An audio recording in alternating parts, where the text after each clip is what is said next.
This is the Reds POSTCAST, your instant game reaction for the Cincinnati Reds.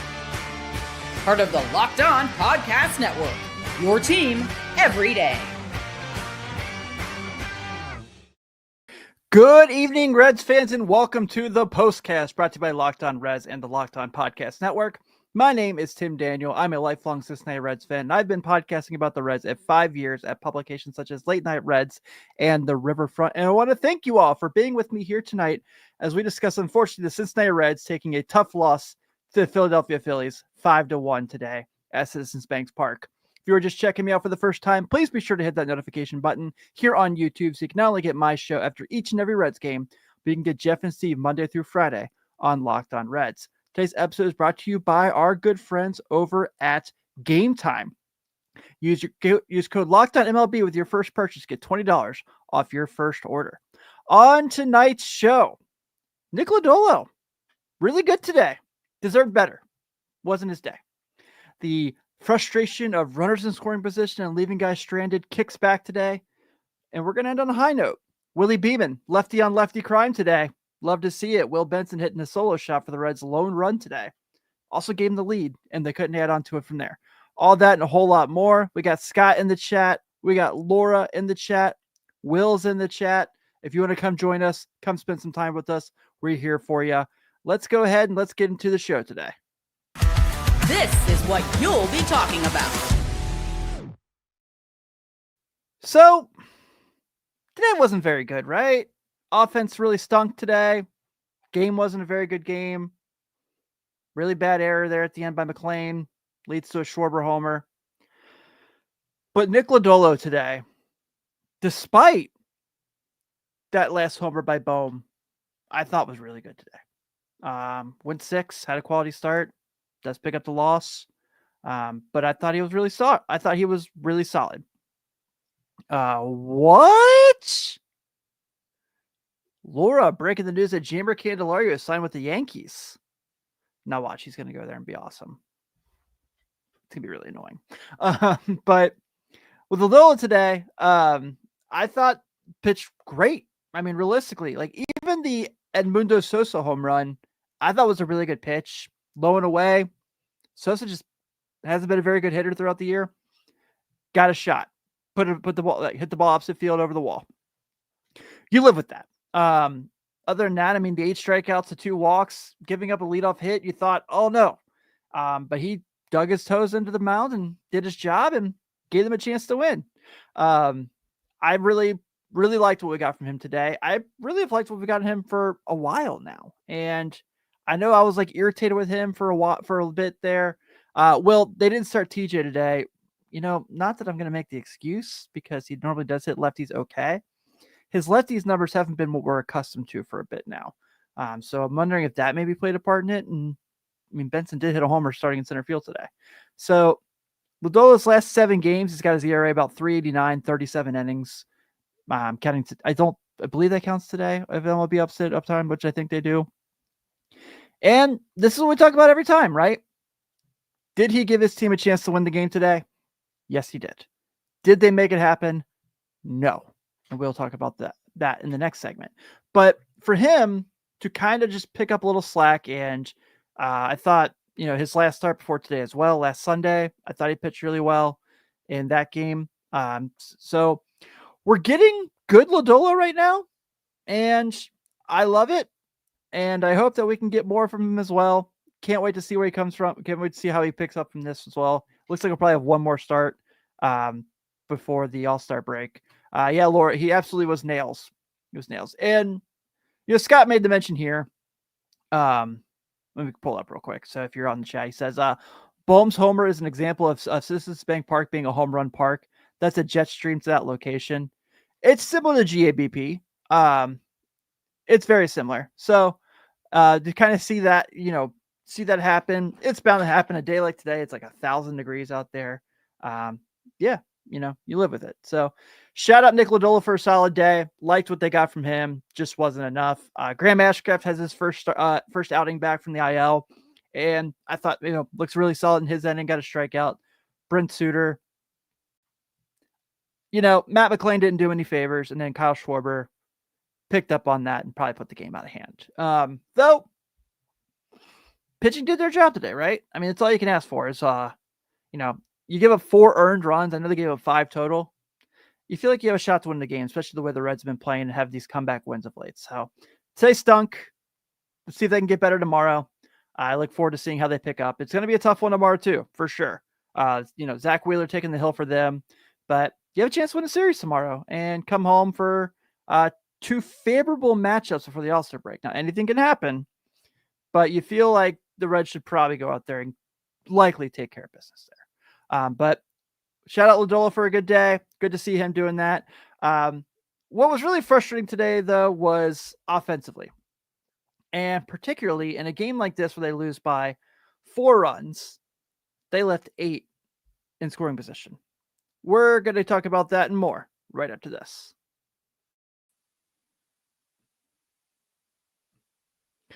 Have you ever decided the last minute to head to a baseball game with friends or family? Maybe it's game day and you suddenly realize you want to be in the stands. That's exactly where Game Time comes in. It's the easiest way to grab last-minute tickets without the stress. With the money you save on tickets, you can splurge on food, drinks, merch, or even invite a bigger group to come with you. Game Time makes it possible. Game Time makes buying tickets fast and simple. Prices on the app actually drop the closer you get the first pitch, and they've got incredible last-minute deals, clear seat views, and a lowest price guarantee to take the worry out of buying. Game Time is the official ticketing partner of Locked On MLB, making it easy to browse the app for exciting games such as upcoming next week when the Miami Marlins come to town, and they have that special 5:10 start so you can stay for that Old Dominion concert afterwards. Game Time has last-minute tickets and zone deals for big savings like 10% off exclusive zone deals for FIFA Club World Cup matchups. Seat views right in the app before you buy so you know exactly where you'll be. Take the guesswork out of buying tickets with Game Time. Download the Game Time app, create an account, and use code LOCKEDONMLB for $20 off your first purchase. Terms do apply. Again, create an account and redeem code LOCKEDONMLB for $20 off. Download the Game Time app today. Last minute tickets, lowest prices, guaranteed.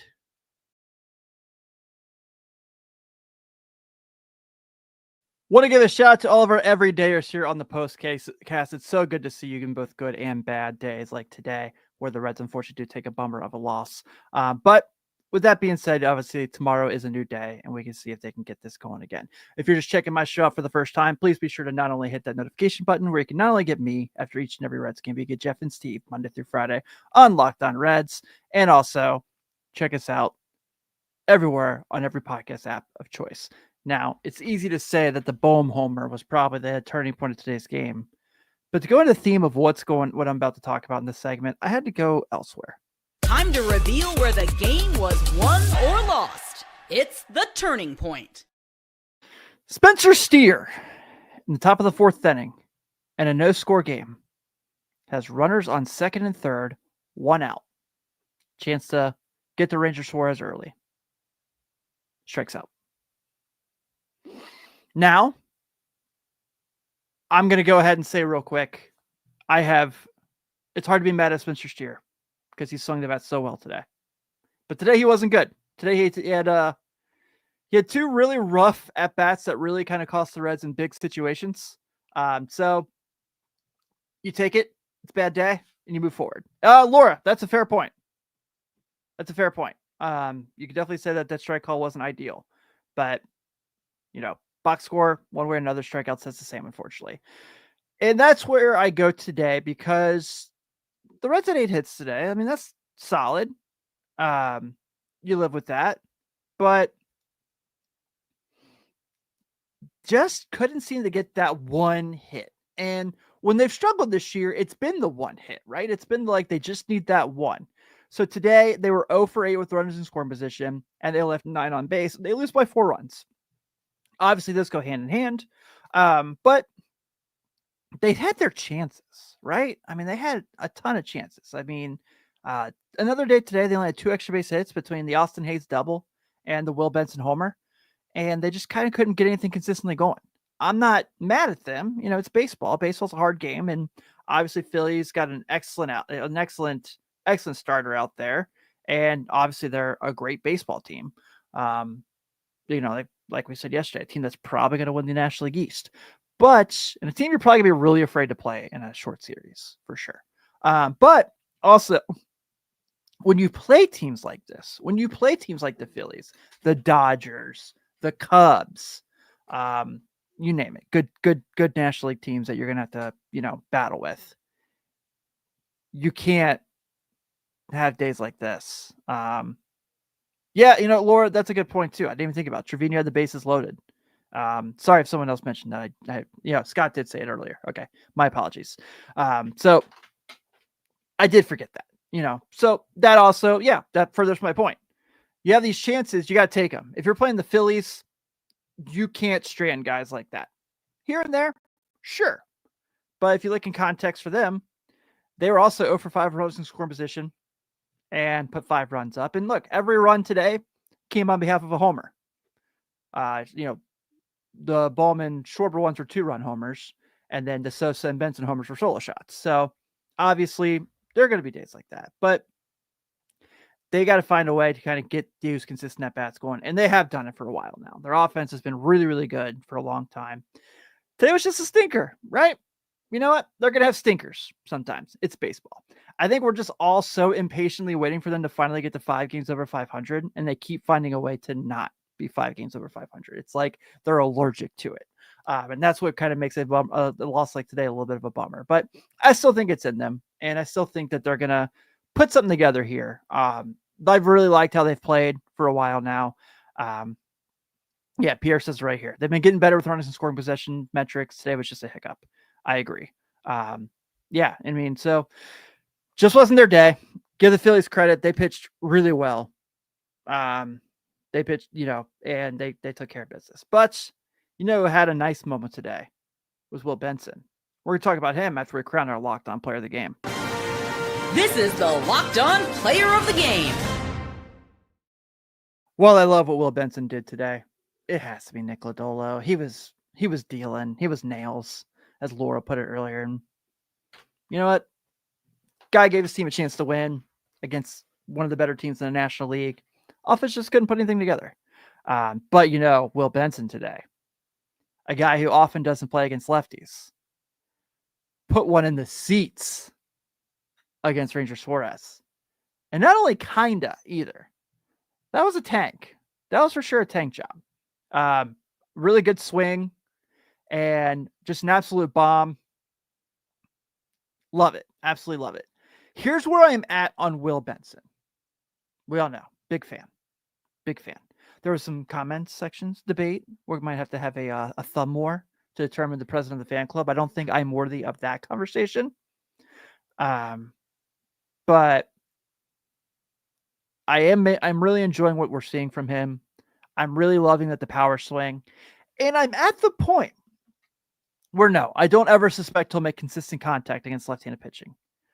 But if he's going to swing like that, I like it. I like it. I like giving him more opportunities if he can just put some power behind one and put in the seats against a lefty. I can live with that. I can live with him getting the chance to do so.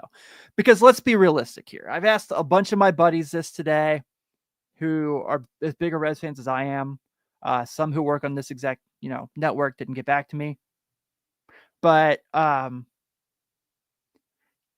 you trust Rhys Hines yet? Do you feel... I don't know how I feel about him being a consistent major league player. I feel he has for sure deserved the right to get the chance he's getting right now. And I'm glad he is. But man, not looking good. Not looking too good. Today, another over 2 with 2 strikeouts. Jose Trevino, we mentioned there. I know Tom's an everydayer. He talked yesterday about Matt McClain. Must not really like that. Must not like playing in the afternoon. Oh, Tom, actually, as I say it, pops in. Hey, Tom, how are you? So good to see that. But I'm still fine with Matt McClain. I think it's going to be okay. I think it's just a couple bad days. Espinal had a good day today. Got 2 hits and a walk. Ellie, 2 hits. I took Ellie 2 plus total bases today. So like that. Yeah. Scott, I agree. I completely agree. He needs to stop swinging out of his shoes. I think he's kind of getting that where CES was doing really, really bad with that ball low and away. We're starting to see him kind of swing at that too a lot, and teams are picking up that he's doing that. I'm not one who really cares a whole lot about batting average, but 119 something about that seems a little anxious. So with that being said, the Cincinnati Reds do unfortunately take a bummer of a loss today to the Philadelphia Phillies, 5-1 at Citizens Bank Park. The Phillies have 5 runs on 5 hits and 1 error. The Redlegs have 1 run on 8 hits and 1 error. Your winning pitcher today is Jordan Romano. He picks up his first win of the season. Nick Lodolo, your losing pitcher. He's now 5-6 with a 3.58 ERA. And tomorrow, you guys know it, rubber match. The Reds just always find themselves in rubber matches or what? And we got a pitcher's matchup. As Chase Burns will get a chance to redeem himself after a disappointing outing against the Boston Red Sox. He goes against Zach Wheeler tomorrow. What is with him in his first 3 starts getting aces? Come on. Can we get like the 5th starter sometime? But Burns, as we know, is 0-1 with a 13.5 ERA. I'm fine. He's going to be okay. I'm not freaking out about that. Going against Zach Wheeler, who's 8-3 with a 227 earned run average. First pitch is at 1:35, so I'll see you all a little bit later in the afternoon. I'm Tim Daniel. Everyone, thank you so much for spending some time with me today. Good to see you all, good or bad. Go Redlegs, and can't wait to talk with you tomorrow.